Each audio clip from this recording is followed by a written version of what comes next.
Rahab a été sauvée. Rahab, parce qu'elle avait honoré les espions. Les hommes sont venus. Ils ont dit Rahab, les gens sont dans ta maison. Laisse-les sortir. Comment ça s'appelle encore? Rahab a menti. Elle dit ceci. Ils étaient ici. Ils sont déjà partis.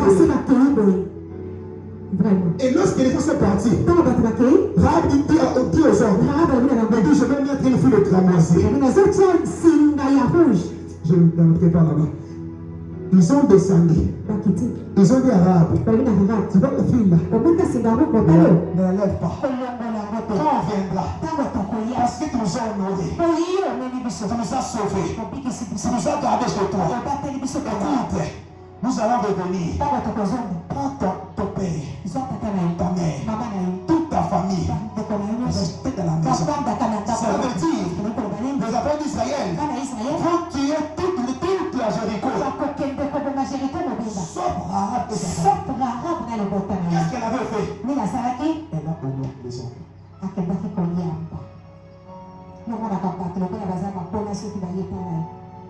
Oh, pour accueillir quelqu'un dans ta maison, il faut les honorer. Il faut l'honneur à ces gens-là. Et même l'autre, malgré qu'Abraham a intercédé, il demandait l'honneur que l'autre devait donner à ces gens.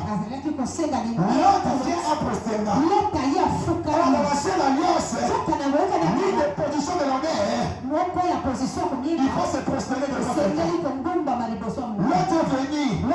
Seigneur, si je trouvais grâce.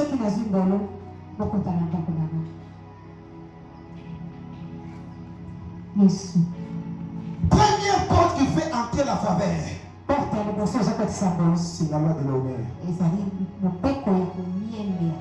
Tala, ils sont pas battus pour demander de la Mobutu, à ce que nous avons dit. On quelqu'un ne peut plus ça avec Mobutu.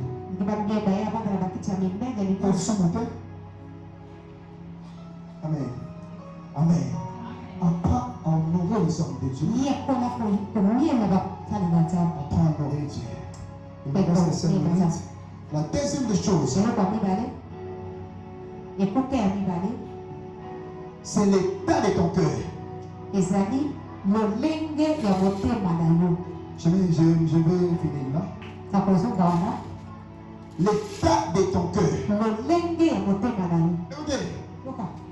Le cœur est la chose que Dieu voit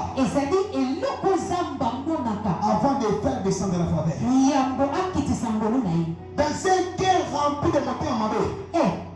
Ça va partir à faveur de tout maman. Tu peux dire que tout maman va bosser à la boue.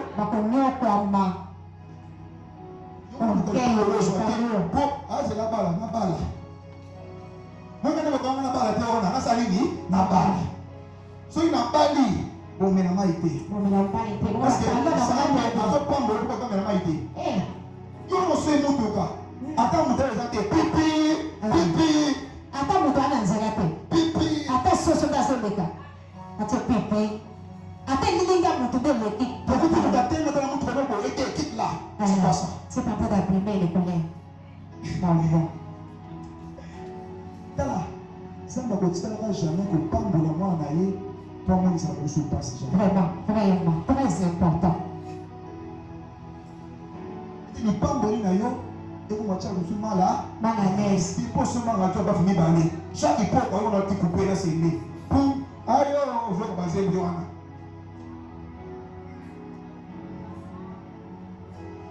Vraiment. L'état des dons. Ton cœur. L'état des dons. La faveur des dons. Esther a eu la grâce. À cause de son cœur. Esther était prête à mourir. Elle dit si je dois mourir, je meurs. Maintenant, pour moi. Son oncle lui a dit, pas pour l'état comme celle-ci. que tu as parvenu. Donc ça va pour ça qu'on besoin pour le malade de la souffrance. L'état de ton cœur. Il faut qu'il soit bon. C'est pourquoi lorsque Dieu a envoyé le prophète Wander chez Isaïe, Dieu n'a pas choisi David à cause de sa taille. Dieu dit à Samuel ceci: va dans la maison d'Isaïe, j'ai trouvé l'homme selon mon cœur. Dieu a trouvé le cœur de Dieu dans le cœur de Dieu.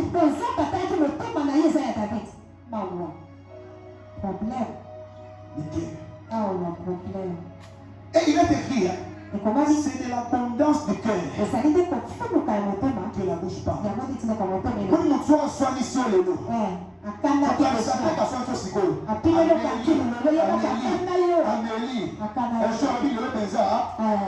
C'est ça l'abondance du cœur.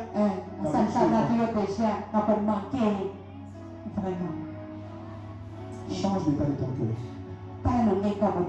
Je clôture pour te dire, si tu as besoin de la faveur, va-lui un savoir, je crois que je vais te dire. Si tu as besoin de la faveur, fais cette prière. Seigneur, donne-moi un cœur nouveau. Un cœur nouveau. Samuel dit à Saoul, tu as eu la faveur d'être le prochain roi. Tu as eu la faveur d'être le premier roi d'Israël. Mais écoute ce que je te dis. Tu dois aller là-bas. Et l'Éternel te donnera un cœur nouveau. C'est que Saoul ne pouvait pas dominer avec son ancien cœur. Un cœur nouveau. Un cœur qui aime les enfants de ton mari. Les enfants de ton mari. C'est ça le cœur.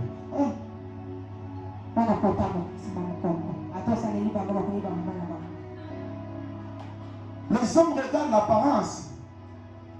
Mais pour que Dieu bénisse quelqu'un, il regarde d'abord son cœur. Ça ne va pas me la mettre pour la tête. Na kota ndo la tête pour la tête zamala. Na kota ndo la pour la beauté. Bango le roi liboso Moïse esi bango tuer bien là. L'Éternel ton Dieu. Tout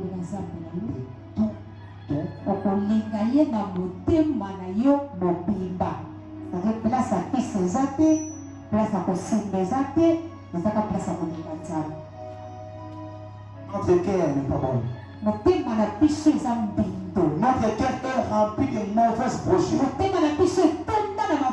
Nos cœurs sont remplis de mauvaises pensées. Vous avez posé ça comme la moninga pour se payer. Kanisa lelo na ebisa so na posa moninga sa lelo ko mabe ke sero so moninga apeli bino ko mabe ko meli yo se peli beti ba ko boki akufata ko kufa ya bela makati kaka ko dina ko balongola na mosala ba tse mutu mususu ya zo sambe na zamba balongola ba zo msanga boki vraiment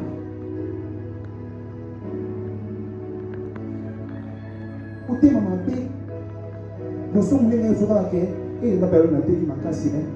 Il m'a compris que je suis. Et dans ce monde français, on a encore bien. On a monté mes salines. Je suis pas là. Ça y est. Mon terme est maintenant en question. Vous avez pas les cahiers. Vous avez maintenant en question la mine. Vous avez nous sommes l'église de Bénézé. On va aller à Bonga. On va aller à sa mère, à sa témoignage. On va aller à l'émotion.